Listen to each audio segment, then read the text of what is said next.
Jorma Vuoksenmaa, I can't believe it's 6 weeks even since the very dramatic ending of the English Football Championship season.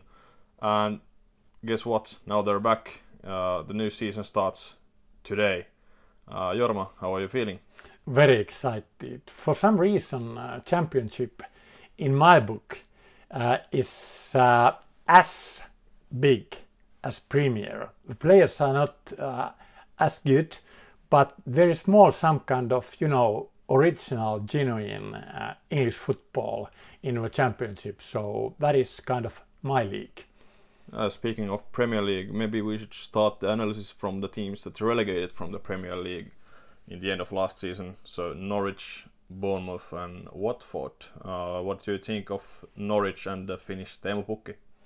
Well, Norwich plays approximately with as good team as they played in that good season than they 2 years ago when they got promoted.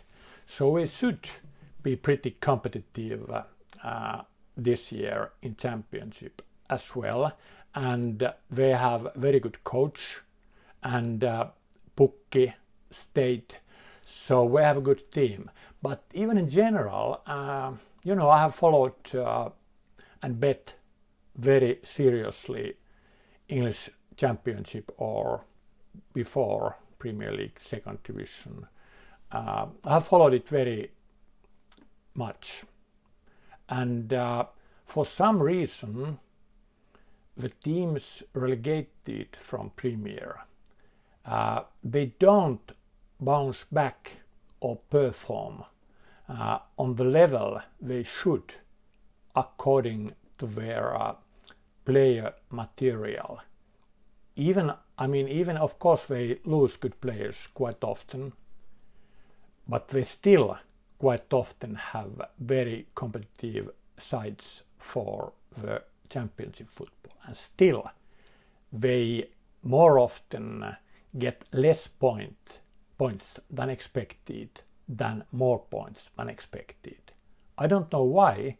Is it a psychological thing that players are a bit disappointed when they go to lower level, or if somebody had a theory that the game itself is so different in Championship that Premiership teams from last season can't adjust. I don't know why, but I take it into consideration when I fine-tune my power ratings in Championship. So what that has to do with Norwich is that even if the betting market had Norwich as a joint favorite with Brentford, I downgrade Norwich to second favorite. Yeah, so Norwich played only one season in Premier, but Bournemouth and Watford, they were both basically quite regulars already in the Premier League. What do you think about them? Well, Bournemouth, I feel kind of bit sorry for them because they played nice football with very, not very, but quite cheap player material. And how the manager, he was genius and he kind of built up the whole thing, and it's pity he doesn't continue with the team. So Bournemouth missed a couple of very good players. They still have quite a good side, but without Ho, I'm not sure if they will return to Premier League. Actually, they might lose more from their performance level than Norwich or Watford. So I have sympathy for Bournemouth, but I'm not very confident that will be a promotion favorite. But I want to see how it looks like in the beginning of the season, because now the new coach used to be the second man with Hull a long time, and my experience and even research says that in most sports and most leagues, those managers who have worked under a good manager are better for the team win percentages and return on investments in betting, especially compared to the teams who get a new manager from kind of more experience, but from kind of normal sides, and who have not worked under a good coach. So Norwich has a better chance than Watford, and then I assume that Bournemouth is a bit closer to Norwich than Watford. I might say I might have.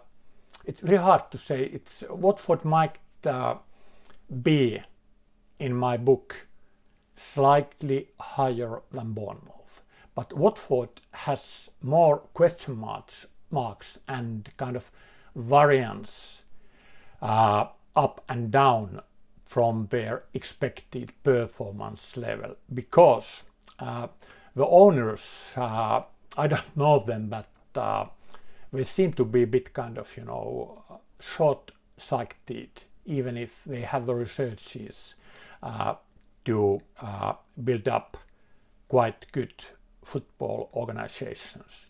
Last season, if I remember right, we changed manager a couple of times, and even if their player material is pretty good, there might be that the coaching staff and manager gets a lot of pressure. Now, if I don't remember wrong, the new manager comes from it was Maccabi Tel Aviv, some Israeli club anyway, and there I have heard that the managers need to stand pretty strong pressure. So I speculate that Watford might have now a new coach who could stand the pressure, and as I said, because the player material is okay, I'm a bit positive with Watford, but as I always say, react fastly to the performances of the teams where you have question marks, and if the teams have not changed a lot between the seasons, with those teams stay calm and just believe that it has been randomness and variance if teams play better or worse, if they are kind of stabilized teams. But if there are teams like Watford with those question marks I just mentioned, they react fastly. So have a close look at Watford, how they start, and then react accordingly. So if Watford is a short-sighted team, there's one team that's definitely not that, and it's called Brentford. Yes. They have all the kind of Moneyball philosophy, and they really try to build the team in a long run. Exactly. Last year they got really close, but with a heartbreaking finish, they are still in the championship. But people are saying that this might be the year. Yeah, absolutely. I think I quite admire that kind of long-term philosophy, how to build a football team. I admire the owner of the team, Matthew Bingham, because he has background in sports betting, and he's kind of, he has shown how one can succeed with long-term thinking and intelligence and hard work. So I have a sympathy on Brentford, but it's not about sympathy. I really believe that is a way to build up a football team. If you look like how big salaries Brentford pays, or what is the market value of the players when they are both in to the organization. Brentford should not be the betting market favorite or joint favorite with Norwich to win the championship. But they are, so that's an evidence that the players and the manager must be worth more than they are paid, or that the transfer market valuates them. And for me, that is pretty obvious. I believe in that, and I have Brentford as a favorite, much clearer favorite than the betting market in the championship. Once again, they are very cleverly built team, which is more than the sum of the players, and that intelligent approach shows even in the tactics pitch. Somebody speculated that they would have some kind of mental weakness in the team because they kind of lost almost certain promotion in that bad sequence of events at the end of the season, and I'm absolutely opposite of that theory. If I don't know, but if a team had some kind of mental training or psychologist behind the team, that for sure could be Brentford, and I believe they have thought a lot about the mental side of the game, and for sure even more after last spring. So I get excited about Brentford, but I have bet them many seasons, and my money will be on Brentford in quite a few games, even in that season, even if we didn't get promoted last season. So the mid-table of championship, that's usually very close, and there's basically more or less not any team, but at least half of the teams can challenge for the playoff spots. But yes, if we talk about the spots number 1 and 2, the direct promotion spots, are there other teams than Brentford, Norwich, Bournemouth, Watford? My power ratings, which will be shown in our YouTube, what is that called? The info box. Info box. They are pretty indicative what I actually think. So we have Brentford 63, Norwich 61, Watford 61, and then there is a drop to Stoke 56, Bournemouth 55, and or actually I might have Brentford even 64 or 65. Stoke has quite a good team for this level, and I laughed to myself. Last season I had them as my second favorites after Leeds, and they underperformed badly. At one stage of the season they looked like a relegation candidate. Then they changed manager and came back. Now there's a new fresh season to start with, and Stoke is challenging at least the playoff spots, and they might be even a value bet at the start of the season if the betting market has kind of branded them worse levels due to a bad last season. But as you said, these are very kind of even and level teams after the top three, and it's actually one tragedy in championship could be to quite liberally start betting the sides which have bad runs, lost 3 games or dropped downwards in the table, because in most cases it has just been variance and Brownian motion to say so, and the teams in general should return to the kind of back to the level they are, and the levels are not that different from each other, barring some of the very weak teams. So speaking of the very weak teams, the ones who came from League One, there's Rotherham, Wycombe, and what's the last one? Coventry, yes. How about their chances? Will they survive? I see those 3 pretty different.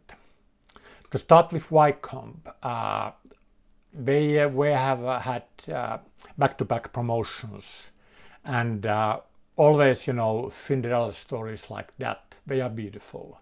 But I'm afraid the beautiful story will get an ugly ending this season, because the team has such a limited quality of players. They fight hard, work hard, but somewhere is the limit.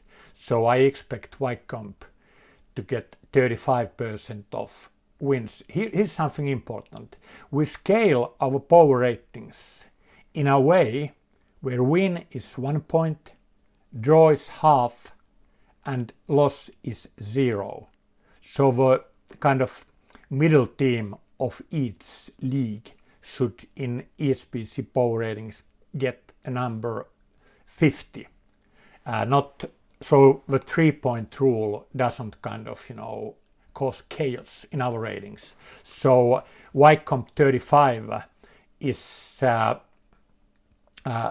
by far worse than Rotherham 42, Luton 42, and Reading 45. So simply, I don't expect Wycombe to survive. Rotherham is some kind of so-called elevator teams, which seems to be too good to Division 1 and not good enough for Championship. And I expect something like that, but we are in the relegation fight even this season, and I'm afraid I can't use Rotherham as an outsider or upsetting team in my Colossus bets. Pick 15, pick 8, pick 4, even if in general one finds a good value in Colossus bets pools in those teams which are not very popular among general public. But you can't just start blindly filling your Colossus bets coupons with underdogs. You need to get kind of ID underdogs, live underdogs, and Rotherham is in my book not a live underdog. Coventry could be. This might sound some kind of magical thing, but I slightly believe in kind of tradition and culture in the clubs and fan bases and even cities and towns. So Coventry is a traditionally long time highest level team, and we are in a slight comeback. We have struggled with economics, yes, but we have kind of compensated that with good spirit in the club, atmosphere, hard work. We have learned to play without the home advantage.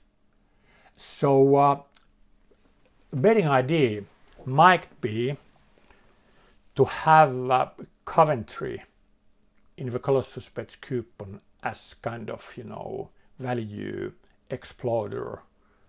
Then we play away as an underdog.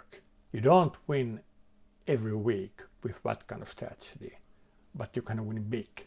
As you have seen, that has been our strategy in the Colossus Bets position we built up, and it has worked. So long story, but Coventry is by far the best betting idea of promoted teams. I'm Coventry positive, I'm Wycombe negative, even if you get such good prices for Wycombe, and I'm slightly Rotherham negative. That being said, this video is made on Friday before the championship kickoff, Watford, Middlesbrough. Take a look how the market actually reacts to the first rounds. What we say in this video is our best guess how the market will price up the risks and teams during the early season, and what might be ideas for the anti-post market, the seasonal bets.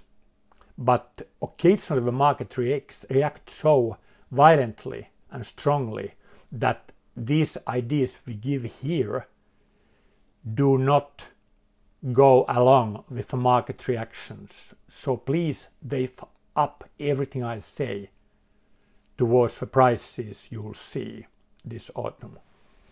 Where else could you see value? There's as I just said, it's a very tight and packed middle of the table, but maybe we should pick some teams from there we would like to talk about. Value teams and maybe teams to avoid. Yeah, actually, it's a very good point. And when you ask, before we chat about this production beforehand, what might be the teams to lay or oppose, bet against in the middle pack, when I started to think about it, I actually couldn't find any clear lay teams from the middle pack. So I would say teams like, Nottingham, Swansea, Millwall, Preston, Blackburn. Barnsley might be a slight lay, and Queen's Park Rangers a lay. I'll return to those teams later. But there are not very obvious teams to go against on the mid pack, but some I'm positive with, or two. I already mentioned Stoke, which is not kind of mid-table team. There are a challenger for the top three, but Middlesbrough is some kind of almost ID team for me. To start with, I like those old school coaches, and Warnock has being criticized a lot and all that blah blah blah, but he has old-fashioned playbook and he doesn't get the authority to the players any longer, and all those, the media always gets the stories afterwards, and Middlesbrough's quite young team might actually need an old coach. Then I have a theory that the foreign players as individuals are often slightly better than English and British players with same salary. But the foreign players find it occasionally it's difficult to kind of get accustomed to the English organization, climate, team, teammates, media, fans, everything. So now in Middlesbrough, they have very few foreign players. We have a young team. We have a good authoritative coach. And they have kind of, it doesn't look so nice and sexy, but defensive, disciplined football is quite good way to get the points with limited quality of a team, and that kind of teams are very good value in betting quite often because they don't look so nice and they don't get branded. So for these reasons, Middlesbrough with good defense, and they might be shy to goal scoring. Typically enough, Warnock has, at least what this Monday evening or it's Friday evening, he has not both, as far as I know, not any very good attackers, but he has strengthened his defense and midfield. So Middlesbrough will not be any kind of, that is how I did team. But if other people don't bet it, so we can. We want to get those Colossus Bets pools alone. And so Middlesbrough might be some kind of idea. And Huddersfield, bit similar things.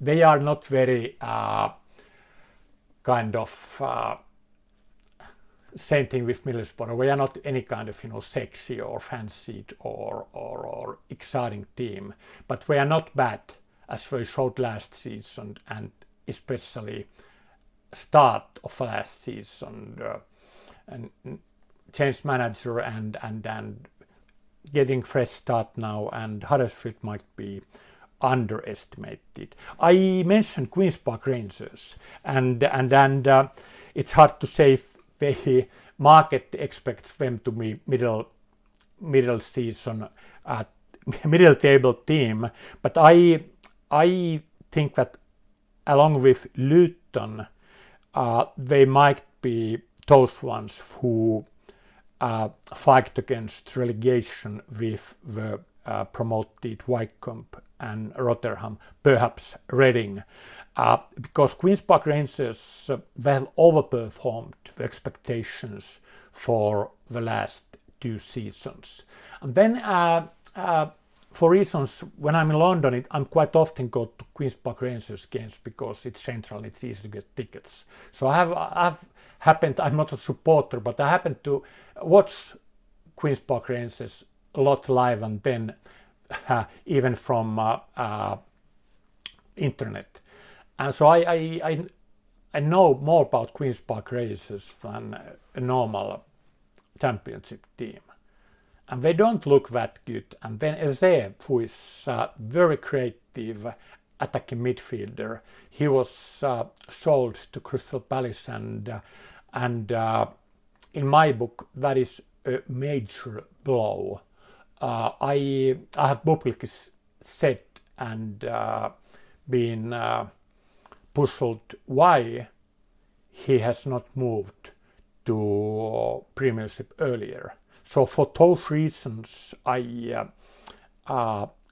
believe Queen's Park Rangers will be in relegation battle, and the market doesn't necessarily know that early in the season.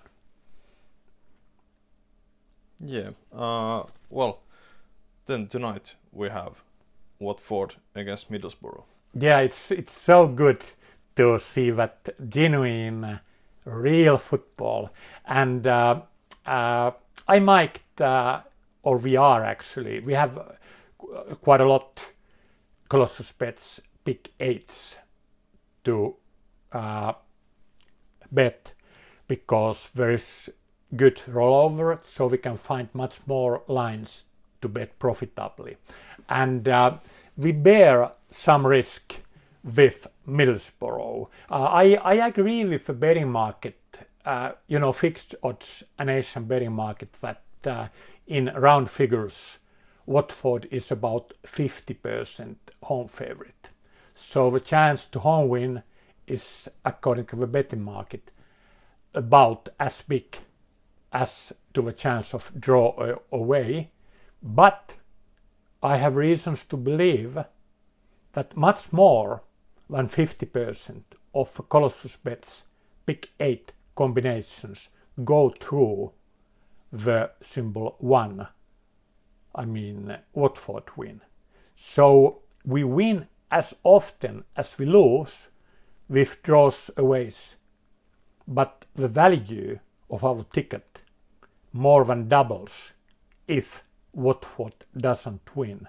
So we kind of have to take that stand and position and cheer for boring Middlesbrough and old school Mr. Warnock to start the season with a slight upset, as we will hope the biggest part of the season.